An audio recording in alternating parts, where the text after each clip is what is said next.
If the Vixen was a drink, what kind of drink would she be? Any drink. Ooh.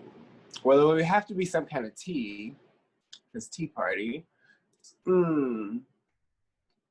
Honestly, okay, this is my jam. I love cucumber vodka with lemonade, but I'll do one better. We'll throw in some tea. So it has to be like a mojito, tea, lemon, very fruity, minty, fresh. Whatever I am, it's gonna leave your breath smelling real good. Yes, absolutely. Leave me feeling refreshed because I was Yeah, that. parched.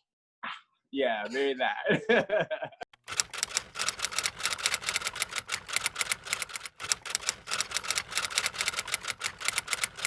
Hello, WUSSY, and welcome back to Queer in Quarantine. I'm your hostess, Ivy Fischer, and as you can see, I've got my head in the clouds.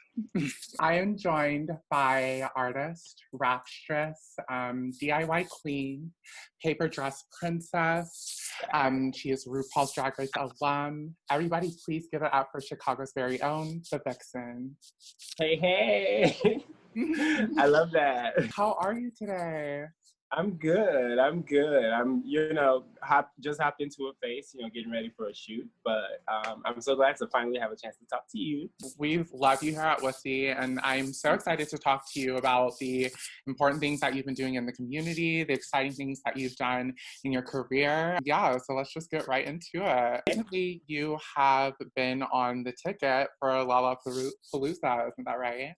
Yes. I really can't put it into words. I'm still trying to figure out how I feel about it, but I think mostly I just don't believe that it happened. They reached out to me directly and said that they wanted me to be in the show, and they were so gracious, and they were like, "We love what you're doing with Black Girl Magic, and we would love it if you did a 15-minute set." And in my head, I was thinking, "Oh, they want us to do a drag show," and I was thinking, okay, well, everybody can lip sync a number. And then I was like, no, I think they want me to do music?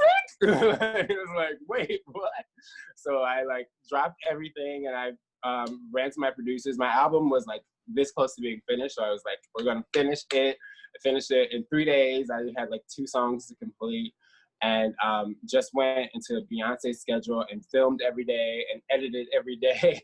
Oh my God, that must have been so cathartic and just really fulfilling, especially for the Black Chicago drag scene. I know I saw our faves, you, Lucy Stool, just everybody that we all love. So I was very excited and proud. Yeah, it was really great. I think we all in quarantine are looking for outlets to create, and this just gave us all a really big reason to go ham and to see each other, which we don't get to do very often during quarantine. And then just to do something big, I think a lot of times, you have ideas, but you don't have a place to put them. And this gave us just the biggest platform to do our best drag. And so it was really fun. Yeah, that was amazing. And speaking of big drag platforms, you have been killing the game, might I say, with Black Girl Magic. It's one of my favorite shows to tune into. Honestly, coming out of quarantine, this is one of the things that I have looked forward to being a part of. Yes, thank you. You kill it every time. That's why I keep bringing you back. The Twitch show is so fun to do. I'm already a perfectionist and anal, so to be able to edit everything before anybody sees it is very fun. And I don't know if I'm gonna want to go back to the clubs, because being able to control everything that goes out before it goes out is really good for me. Exactly. Yeah, I was just going to ask, how do you think that digital drag compares to being in the clubs? Do you miss it more, or is this going to suffice? It works for me. I don't know. The benefit of having a digital show is, bars have a capacity, bars have an age limit. People, can't always make it at that certain time, but with a digital show, you can put it out and you can leave it up and people can watch. So we end up having thousands and thousands of people watching, and we make a lot more money too because of it. And so I'm not mad. Yeah, that's good. I know I've been trying to make them tips. These girls are coming through. So I just have to say, thank you and blow a kiss. Hell yeah. So talking about content creation, you are a fierce content creator. You did just come out with an album, Commercial Break. Do you want to talk a little bit about that? Yeah, thank you. Commercial Break is an album I've literally been working on for 10 years when I think about it. Some of the songs are from when I was 20 years old and I'll be 30 in December. And so it's really weird because it really is the vision that I've had for my life. And like the 5-year plan, the 10-year plan, Drag Race, everything. The song Tea Party, I didn't know what the hell I was talking about when I wrote it. And I have somehow woven myself into being exactly that person that's singing that song. You know, drinks on me, what you haven't. I love to buy around. There's a lot of other risque lyrics that I'm not gonna claim, but they do apply. Just to be able to stick to this, because when I was writing these songs when I was younger, I was like, you know, I'm gonna save it. I'm not gonna put it out, and I'm gonna wait until one day when I'm famous, I'm gonna be able to like really snap and like to actually have the opportunity to do it on such big platforms is so fulfilling and like validating to like the kid who thought that there was gonna be somebody, and look at me, I am somebody. So Oh my God, I'm so glad that you've been able to have that. I know it must be so great to see the sort of like life vision, this project that you've had tucked under your belt just come to life and flourish. And from what I've seen, people are receiving it very, very well. yeah, that's another thing that's kind of hard to believe. I mean, like, people have always liked my music that I put out, and I don't know. I guess I'm just like kind of with like all the Drag Race bullshit. Not to bring it up, I just have kind of like gotten used to a mild reception, and so to just get like so much love is just really overwhelming. Well, yeah, I'm glad that you've been able to have that after Drag Race and everything. We don't even have to get into it, but yeah, I just have to say that I'm very, very glad that you've had this moment. And I can't wait to listen to it in its entirety. I've listened to a few songs, but I just have to like sit down and really like delve and immerse Oh yeah, get into it. It's only 30 minutes long, so it's not it's not hard to repeat. Has music always been like your first thing, or was it drag? Like, what really was your first like artist practice? Yeah, I've kind of always been this jack of all trades. When I was little, I was designing clothes and like sketching, but I was also writing songs. And then like when I was in college, I was performing and people kept saying like, I think you should do drag. And I was like, first of all, I'm 17. Two, like that just wasn't a thing. And I was like, the only drag queens I know don't have eyebrows. I ain't going. And so then once I was over 21, I started performing live in clubs, and I was wearing heels, and I was wearing hip pads, and I was wearing a bra, and I was wearing a wig, but I was not calling it drag. And somebody was like, okay, bitch, like cough it up. And I was like, okay, fine. So I started to lip sync and stuff like that. And then I like would sneak in a song every once in a while. Like if I had to do a contest, you know, that would be like my extra trick. I would do like a live number or something like that. But I always knew that one day I wanted to get back to being a musician who just happened to do drag. And so that feels like where I am now. It's really nice.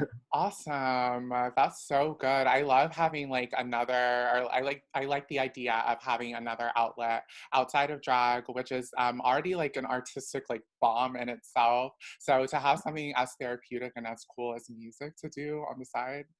Yeah. So I do want to ask a little bit about just like how are you perceiving everything that's going on with the Black Lives Matter movement, and how it seems like a lot of Black people are getting more recognition now in this day and age with social media and everything. So what do you make of all of that? I love it. Yeah, I love it. In a lot of ways, I think we're all a little leery because it seems like a trendy situation that people are trying to hop on. But I think if we can take advantage of that and, you know, hold people accountable and lock them in, you know, get some commitments down, like, okay, you want to book me this month, but book me 4 months from now, you know what I'm saying? So I think if we all take this opportunity to make lasting change, then it can be a lasting thing. And I'm just trying to make the most of it and make the best of it, and not be bitter, because there's a lot of, you know, a lot of us feel like, oh, where were you back when I was the point is to get everybody on board. And so for whatever reason, people want to be on board right now. And so we have to let them. I am glad to see that these changes have come, and it seems like it's what's been due to us for a long time. Yeah. So I'm glad you girls are coughing up. Right. Thank you. So what is next for the Vixen? I know you have all of these projects out now, and we're all excited to see what you do. Right now, there's so many things that I cannot talk about. One, because I don't want to jinx it, but also like that nothing's set in stone. But what I really want is to be able to do some kind of television special with Black Girl Magic. Like if that's Netflix or like actual like television. I want to put Black Girl Magic on the biggest platform possible. And if that means episodes or just one like long concert series or something, I want Black Girl Magic as my baby, and I love to spoil the kids, and so they're gonna get whatever they can. I feel like you are a part of doing the work that we were just talking about, with people staying strong and staying vigilant with Black Lives Matter. This is not a trend. This is our lives. And you're just one of those community leaders that we all look up to. So thank you. Oh, thank you. Thank you. So I'll just ask you one last cute little question, and then Okay. I'll let you go. So if the Vixen was a drink, what kind of drink would she be? Any drink. Ooh. Well, it would have to be some kind of tea. This tea party. Honestly, okay, this is my jam. I love cucumber vodka with lemonade, but I'll do one better. We'll throw in some tea. So it has to be like a mojito, tea, lemon, very fruity, minty, fresh. Whatever I am, it's gonna leave your breath smelling real good. Yes, absolutely. Leave me feeling refreshed because I was parched. Yeah, very that. Well, thank you so much, The Vixen, for doing this interview with me. I really enjoyed speaking with you. Thank you. Thank you. I love WUSSY and I love you, so it's good to talk. Yeah, it's The Vixen's world on everything, right? Yes. So everybody, thank you so much for watching this week's episode of Queer in Quarantine. Make sure to follow The Vixen, and I will see you in the next one. Bye. Bye.